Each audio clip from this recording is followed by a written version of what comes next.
welcome to another episode of Throwing It Back with Sean Farrell. I am Sean Farrell. God is great all the time. All the time, God is great. Jesus Christ died and he rose again. Let's go ahead and get into it. Okay. So, coaches and players, they argue all the time. Players, they fight all the time. Players fight with players on the court all the time. But it's very, very rare that you hear about physical fights with players and coaches. Okay. And I know what comes to mind is Latrell Sprewell choking PJ Carlesimo. Okay. And then Sprewell actually returning to the court and going at PJ Carlesimo again. Okay. That's what you probably think of when you think of player-coach altercations. Okay. But there was an altercation that took place during the 1992-93 season. Okay. And it took place between Wes Unseld and Bernard King. Okay. Wes Unseld was one of the strongest guys in the NBA as a player and as a coach. Okay, Wes Unseld was one of the strongest players as a coach as well. Okay, and I remember Peter Vesey telling a story that Wes Unseld was getting on to Moses Malone, who played 2 years with the Bullets, 1987-1988. Wes Unseld got on to Moses Malone about rebounding. Okay. Moses Malone didn't like it. He went at Wes Unseld. Wes Unseld kicked his ass. According to Peter Vesey, Wes Unseld kicked his ass. Kicked Moses Malone's butt. Okay. Yeah. Yeah. You don't mess with Wes Unseld. Okay. Even as a coach. You didn't mess with Wes Unseld. Okay. So let's fast forward to 1993, okay?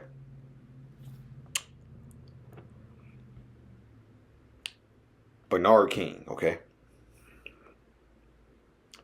made a comeback from a serious knee injury in 1988, okay? He signed with the Bullets in 1988, okay? And made a successful comeback from knee surgery, right? And by 1991, he was an all-star again. Yeah. But another injury forced him out of the 1991-92 season. Okay? And he came back for the 1992-93 season with the Bullets, okay? And that's where everything goes down, okay? So the incident happened in January of 1993, okay? In January 1993, then Bullets forward and head coach Bernard King engaged in a physical altercation during practice, stemming from tensions over King's recovery from knee surgery and desire to be activated. So Bernard King wanted to play, okay? He felt he was healthy. The 6'7" King reportedly pushed Unseld, 245 pounds, who then forcibly removed him from the court. Some details of the incident, right?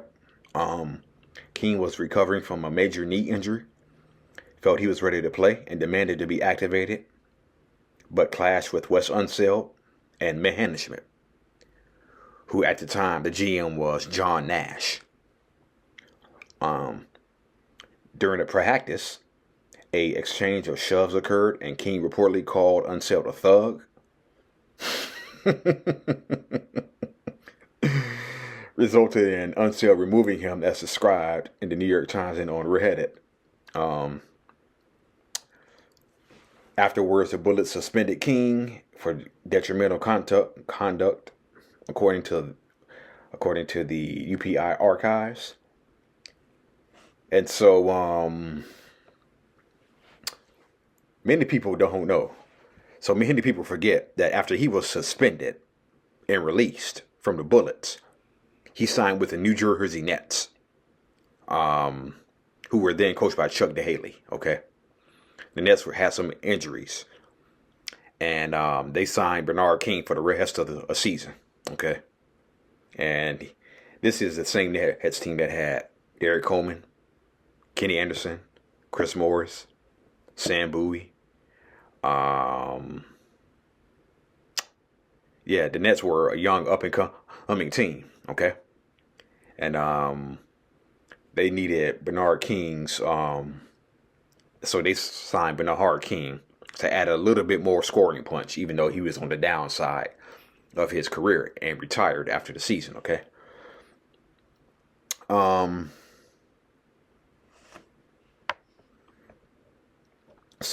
Let me see.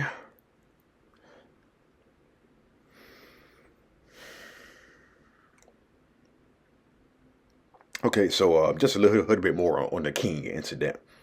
King stormed into the office of then coach Wes Unseld, demanding to be activated while refusing to take a physical. Refusing to take a physical. When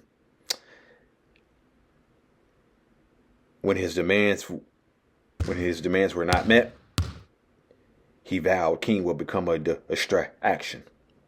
Okay? When media reports are aligned, where media reports are aligned, during the next practice, King shot around by himself rather than join the team for drills. There was heated confrontation between Unseld and King, with the player demanding that the team cut him. Of course, King called Unseld a thug. You always try to settle things as violence, ranted King. Don't ever mess with Bernard King. I'll come back with a gun. While Unseld has never acknowledged a gun threat, the reference has continued to circulate over the years and was eventually confirmed by then Bullets GM John Nash. Nonetheless, the late Abe Poland left open the possibility of King returning in the weeks after he was suspended by the team and practice. But King eventually got his wish, a release from the club in late January. Ended up signing with the New Jersey Nets in February or March, if I'm not mistaken. Okay. Yeah. Ended up signing with the New Jersey Nets. Okay. Where he started his career, ironically. Yeah. So, so he started his career with the Nets, who were then the New York Nets at the time. Then moved to New Jersey. So he starts his career with the Nets, and he ends his career with the Nets. Also,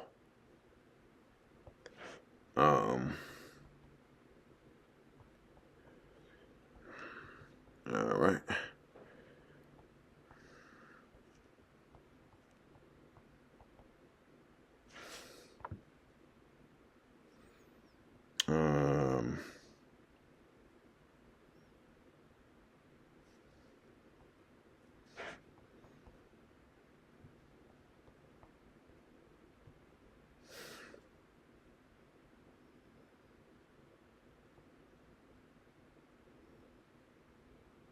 Okay.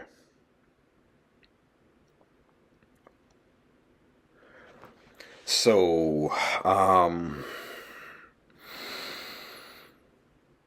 that incident may not have happened if Bernard King had signed with the Boston Celtics. Yes. Yes. Bernard King nearly signed with the Boston Celtics after the Knicks released him after the 1987 season. I kid you not.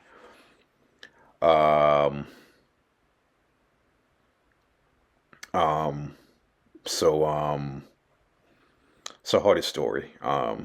We never talked in 10 years, and Bird said you costed me a championship. Bernard King refused to join the Celtics to play a backup to Larry Bird.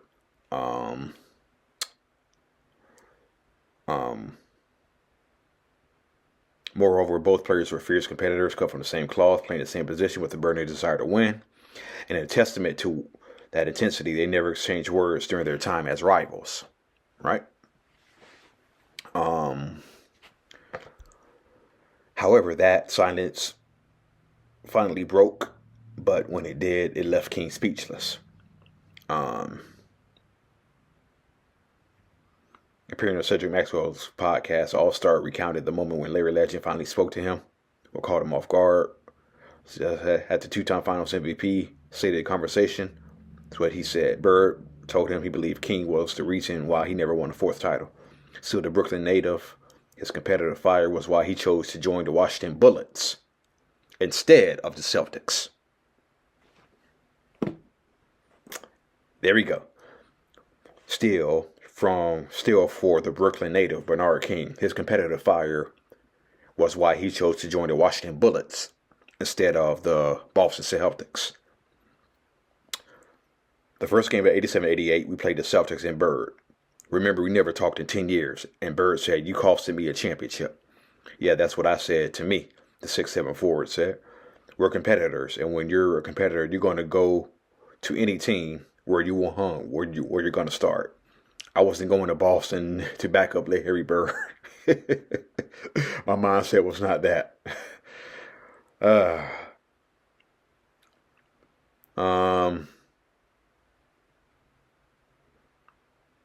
Bird, for his part, was never shy about welcoming elite talent to Austin.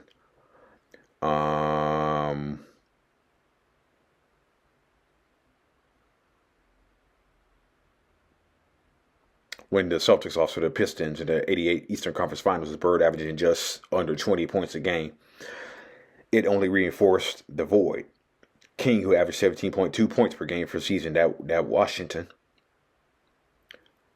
could have helped share the scoring load and impacted the outcome of the playoff series. Possibly.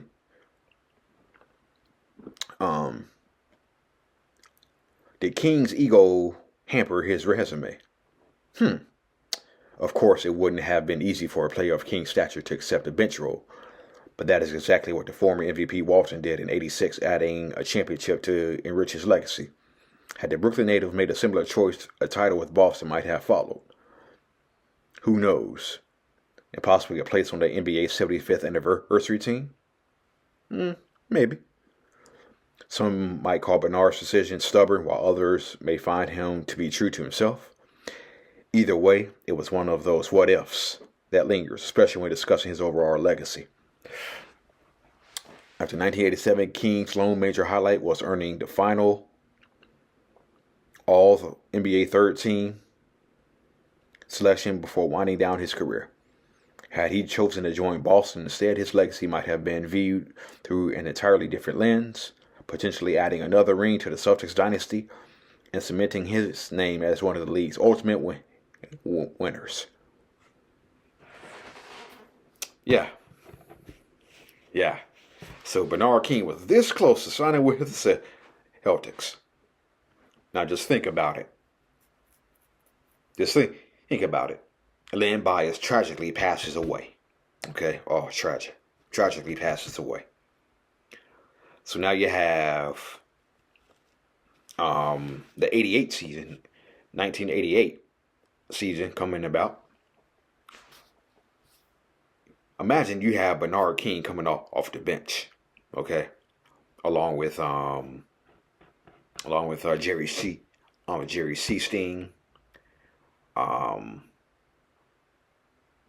Walton was injured that year. Walton was injured in '88. Yeah. But imagine Bernard King coming off the bench, okay? It probably would have been Celtics and Lakers in 1988 instead of Lakers Pistons, okay? Yeah, it would have been Celtics Lakers in 1988 instead of Lakers Pistons, okay? So who knows, okay? Who knows? All right. That's it, and that's all for Throwing It Back with Sean Farrell. I am out of here. May God bless you all.